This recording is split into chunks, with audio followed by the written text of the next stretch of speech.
car c'est celui qui est clairvoyant, car c'est Al-Basir, celui qui voit parfaitement ses serviteurs. Il en découle de cela qu'il va pleinement les récompenser, c'est-à-dire quant au bien qu'ils faisaient, il va pleinement les récompenser avec l'immense récompense. Parce que c'est Al-Basir, donc tout le bien que tu as fait, rien n'a manqué à la vue d'Allah Azza wa Jalla. Il se peut que tu fasses du bien pour une créature, que tu lui rendes un service, ou que tu souhaites l'honorer, ou bien, quelle que soit la cause. Il se peut que cette créature n'ait même pas vu ce bien que tu as fait pour elle. Il se peut que cette créature n'ait même pas vu le bien que tu as fait pour elle, n'est-ce pas? Si tu as fait cette action sincèrement pour Allah subhanahu wa ta'ala, cela ne diminuera rien devant tes espérances. Cela ne diminuera en rien, parce que celui pour lequel tu l'as fait à la base, tu as été sincère dans ton action, c'est Allah subhanahu wa ta'ala. C'est Allah subhanahu wa ta'ala. Tu fais du bien à telle créature, tu agis à la recherche de l'agrément d'Allah. Même cette créature n'a pas vu cette action par laquelle tu as voulu lui faire un khair, un bien. Sache qu'Allah Azza wa Jalla l'a vu. Sache qu'Allah Azza wa Jalla l'a vu. Donc, tu en seras pleinement récompensé. Que tu aies réussi à toucher la personne que tu visais avec ce bien ou non. Et une histoire bouleversante à l'époque de Omar ibn al-Khattab radiyallahu anhu, lors d'une bataille, il y a eu beaucoup de décès. Et lorsque l'un d'eux est revenu et que il raconta à Omar ibn al-Khattab, Amir al-Mu'minin, ce qui s'est passé, Omar ibn al-Khattab lui a dit: Mada an fulan, mada sana'a fulan, qu'est-il advenu de un tel? Qu'a donc fait un tel? Et l'homme lui répondait: Ihtasibhu indallah.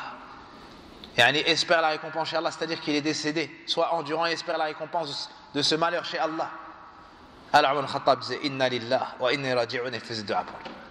Puis il disait: qu'est-il advenu d'un tel? Qu'est-il advenu d'un tel? Qu'est-il advenu d'un tel?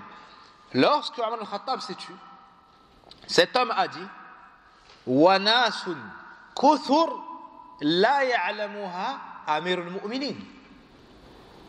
Et une multitude de personnes sont décédées, Amir al-Mu'minin ne les connaît pas. Vous avez compris? Quelle fut la réponse de celui qui a été éduqué par le prophète sallallahu alayhi wa sallam? Celui même qui a été éduqué par Allah Rabbul Alamin. Omar al-Khattab lui a dit une parole bouleversante. Une parole de celui qui connaît Allah Azza wa Jalla avec ses noms et ses attributs. Et il lui a dit: La in kana la ya'lamuha Omar, fa inna rabba Omar qad alimahum. Subhanallah. Et il lui a dit: certes, si Omar ne les connaît pas, assurément le Seigneur de Omar les connaît. Omar ibn al-Khattab ne les a pas vus. Omar ibn al-Khattab n'a pas su leur état. Mais ils sont dans le khayr. Sache que le Seigneur de Omar, celui pour lequel, Inch'Allah, ils ont agi, et celui vers lequel ils vont retourner, et celui qui va les juger et les rétribuer, lui l'a su. Et c'est le principal. La connaissance d'Allah à travers le nom d'Al-Basir, ça pousse à l'ikhlas. Ça pousse à la sincérité. À faire, t'attends pas le remerciement d'un tel, t'attends pas les éloges d'un tel, t'attends pas qu'un tel dise de toi ceci ou cela. Là. Mais Allah subhanahu wa ta'ala. Il y avait jadis un aveugle qui a été invité chez une personne. Elle a été invitée à manger. ماذا استقبله وأكرمه. Et cet homme, donc pas l'aveugle, l'autre, celui qui a formulé l'invitation, a préparé un plat Et il a orné le plat, il a embelli le plat, et ainsi de suite. Naam. C'est chez certaines personnes, quand tu es invité, on ne va pas citer de pays pour ne pas semer de zizanie dans les cœurs, comme le Maroc ou autre. Naam. La beauté du plat, elle te nourrit avant d'avoir mis la main dans le plat. Subhanallah. Naam. Ou des Français. Naam. Comment on va dire, la décoration et l'accueil, il est plus beau, peut-être, plus bon, plus agréable. Et tu seras plus repu avec que ce que tu vas mettre dans ta bouche, dans ton ventre. واضح الكلام؟ يعني la salade, par exemple, pas une salade. Nous, on met la salade, on met la sauce, on mélange tout, on mange. Non, eux vont te mettre les tomates avec les tomates, les concombres avec les concombres, ainsi de suite. Tout beau. Même la sauce, c'est pas comme ça. Il y a un petit pot avec une petite cuillère différente des autres cuillères. Ils vont embellir au maximum. Est-ce que tu te demandes si c'est pour regarder, c'est pour manger? À ce moment-là, les gens prennent des photos, ils envoient à la famille.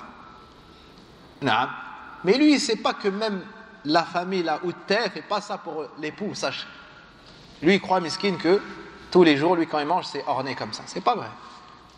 C'est vrai ou pas, Nabil? C'est pas vrai. Taïb. Donc, sauf celles qui ont atteint un certain niveau. S'il y a le reste. Là, c'est un aveugle qui est invité. Pas une personne qui va partir et qui pourra dire le plat était comme. Que le goût, il pourra juger que le goût. Il pourra parler que du goût, n'est-ce pas? Cet homme-là a orné le plat, il a embelli le plat, il a placé telle chose à tel endroit et telle autre chose à tel endroit, il a préparé comme si c'était une walima. Il a invité cet homme-là, il a mangé et il est parti. On lui a dit, subhanallah, il était aveugle. Pourquoi est-ce que tu as fait tout ça? Son épouse ou bien un autre parmi les invités ou une personne lui a dit, j'ai oublié qui est exactement, pourquoi est-ce que tu t'es fatigué ainsi alors que lui ne voit pas? Mafhoum, c'est compris? Il lui a répondu, parce que celui pour lequel j'ai préparé le plat, lui, il le voit. La hawla wa la quwwata illa billah. Celui pour lequel j'ai préparé le plat, celui vers lequel je me rapproche à travers cette adoration, honorer mon frère, nourrir la personne, rentrer la joie dans son calme et autres, moi je me rapproche d'Allah Azza wa Jalla à travers cela. C'est pas manger pour manger, non. Là je suis fi sabilillah. Quand j'ai dépensé, quand j'ai donné mon temps, quand je l'ai invité, je l'ai fait rentrer chez moi, quand j'ai monopolisé ce temps-là, cet endroit-là, quand je lui ai donné cette nourriture aux dépens de ma personne ou de mes proches, à travers ça je cherche la récompense chez Allah subhanahu wa ta'ala. وَمَا أَنْفَقْتُم مِّن نَّفَقَةٍ أَوْ نَذَرْتُمْ فَإِنَّ اللَّهَ يَعْلَمُ. Tout ce que vous dépensez, tous les vœux formulés, certes la science d'Allah y est rattachée. Ça prouve que de dépenser et d'honorer le vœu, c'est une adoration. Pourquoi? Parce qu'Allah a rattaché cela à sa science. Pour dire, si Allah l'a su, il vous rétribuera pour cela. On dit pour ces versets, si Allah le voit et que c'est une bonne action, sachez qu'il vous rétribuera en bien pour cela.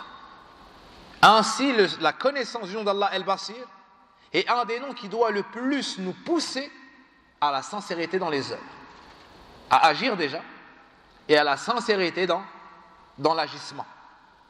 À la sincérité dans l'agissement. J'ai trouvé parmi les savants certains qui disaient, ne me copiez pas dans mes tenues vestimentaires. Quand je sors de chez moi, je sors tel l'âne. Cheikh Muqbil rahimallahu ta'ala disait, ne me copiez pas dans mes tenues. Je prends ce que je trouve. Moi, j'ai que faire des tenues de la dunya. Allahu Akbar. Innama albasu kama albasu al-himar. Et je porte, comme l'âne porte. Ce qu'on lui met sur le dos, il porte. Des gens lui venaient avec des sommes pour l'honorer. il refusait l'argent, alors qu'il était dans le besoin. Puis on insistait, il disait j'ai pas besoin, je veux pas. Ce que j'ai, ça me suffit. Quand on insistait grandement, il appelait quelqu'un, il disait prends l'argent, puis il lui disait partage entre partage entre les étudiants. Partage entre les étudiants. Allahu Akbar. Certains, ils n'ont que faire de ça. Pourtant, quand ces derniers faisaient des cadeaux aux gens, ils donnaient de ce qu'il y avait de plus beau. Quand c'est pour eux, ils ne font pas attention. Mais quand c'est pour les autres, ils font attention. Pourquoi? Parce qu'en réalité, yu'amiluna rabbal alamin as-sami' al-basir. Sirrul mas'ala, la clé de cette histoire, la réponse, le secret, c'est quoi? C'est que, en réalité, quand ils se comportent avec les gens, ils se comportent avec leur Créateur. Leur pays et leur être est sur ce bas monde, mais leur détermination et leurs espoirs sont dans les cieux.